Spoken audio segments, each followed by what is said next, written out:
Change follows the passing of time, causing cities to evolve and people, businesses, and community culture to fade into the past, becoming lost but not forgotten. Join us for part 2 of Lost Cokato Roller Rinks as we remember Lakeside Roller Skating.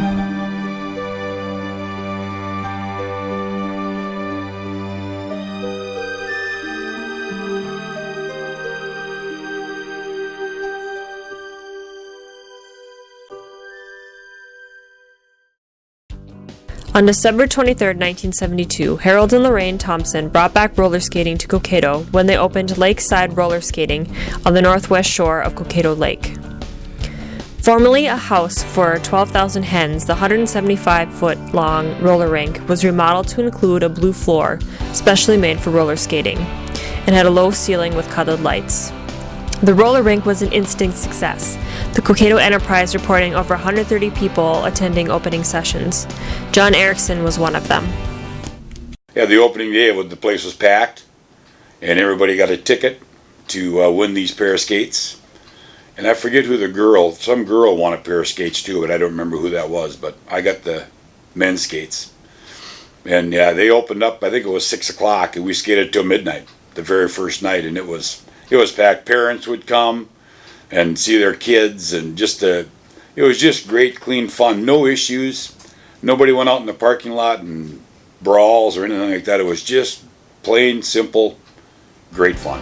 For those wishing to join in on the fun, the Thompsons rented skates to their customers at prices that ranged over the years from 25 to 50 cents. Admission ranged from 75 cents to $2. Cokato resident Jody Erickson recalls renting skates from the Thompsons at first. When it first opened, I rented skates. Most of us did because we didn't really know if we were going to like it or not, I guess. And then after a while, we decided to buy our own, and everybody pretty much bought the same kind. When you rented skates, they were pretty solid and straight. The wheels wouldn't sway at all or toggle. But when you bought your own skates, you could adjust them so it would give you more flexibility for the tricks you wanted to do. Most of the girls actually had little pom-poms on theirs because I guess it was the thing to do. Kids, teenagers, and adults enjoyed skating at Lakeside. Some of the regulars even learned to skate really well.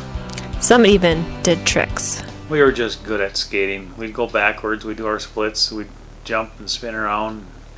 It was still a low ceiling, so we couldn't get too carried away. It was fun. When it was humid, it was a little more slippery out, so it was actually a little more fun, but you had to be more careful. Jody Stanton was probably the best that could do the splits. She could do absolutely the splits down to the ground around the roller rink, it was a chicken coop, so it was very long, but kind of narrow. So she could go on her back wheels, both feet, and go right to the ground. Mike Anderson and Paul Erickson were good at spinning around in the air.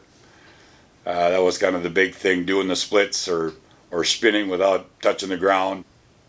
Sometimes, maybe some jumps. I'm trying to remember if that was not allowed or if there was special songs where people could go out on the floor and like spin around more and do that kind of stuff.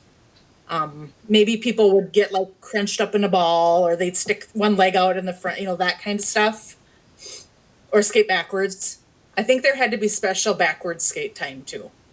They didn't get too fancy during the all skates.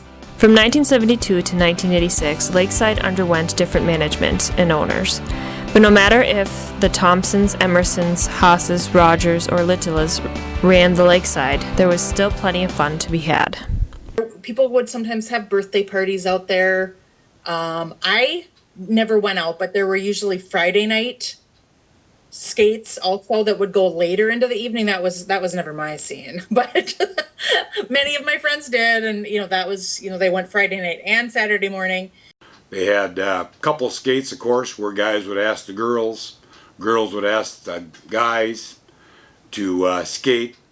They had hot dog skates where you could go out and let her rip, if you will, and you could go fast, and no little kids were out there, so you didn't have to worry about hurting someone. And they, of course, did the hokey pokey, and that was a nightly thing. We lived there Friday night, Saturday night, and Sunday afternoon, I think, for 5, 6, 7 years of my beginning life. So since I got a driver's license. And then they had formal skates where the girls were in long dresses and the guys were in tux or suits. And that was just a high-class evening back in the early 80s, late 70s. We thought we were really something. But that was a lot of fun. You had to be a pretty good skater to go out in a formal and not trip and fall and hurt yourself. Well, you got to remember you're off, that much higher from Right. the floor. Your legs were. You're still skating, yeah. I met my wife there, 1975, and we did our junior senior prom there. That's what we did after we went through our grand march at the school. Then we were on our own and we went roller skating both junior year and senior year. And then, of course, after the prom, or after skating at 3 or 4 in the morning, we went and ate at the Norseman restaurant. Butch opened up for us early, so we could all gather there, and it was great, great fun. And just, that was the way that life was back then, and it was a great time.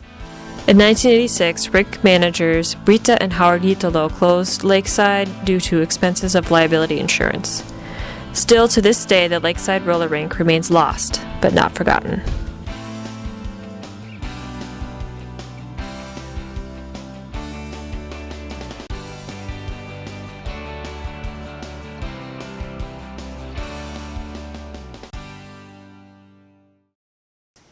Were there any, other than the Hokey Pokey, were there any other songs that kind of people really enjoyed? ABBA, Waterloo, of course, that was always one that we had on the hot dogs skate. And Dizzy was a good song. And then a lot of, on the couple skates, a lot of Chicago. You're My Inspiration, or Color My World, or some of those old great songs that when you do hear them, put you right back to the roller rink. Blue Velvet. We can't hear Blue Velvet without thinking about the roller rink because they'd have Sway. couple skates and you'd sway to the music. And that's when I'd skate with Gordy and not too many others at that time. Because I was good. I guess so. Oh, goodness. Well, there was one, I can't remember what it was called, but you would get down into a train with other people, and then you'd go fast around corners and kind of whip, and I can't remember what that song was, but that was a fun skate. And then, of course, there were the couple skates where you hoped that somebody would ask you to skate. So then it was like the gushy, You're the Inspiration, Anything But Your Supply, or REO Speedwagon. Those were the big ones. So sometimes girls just want to have fun. Then it was all girls skate, so that was always fun too.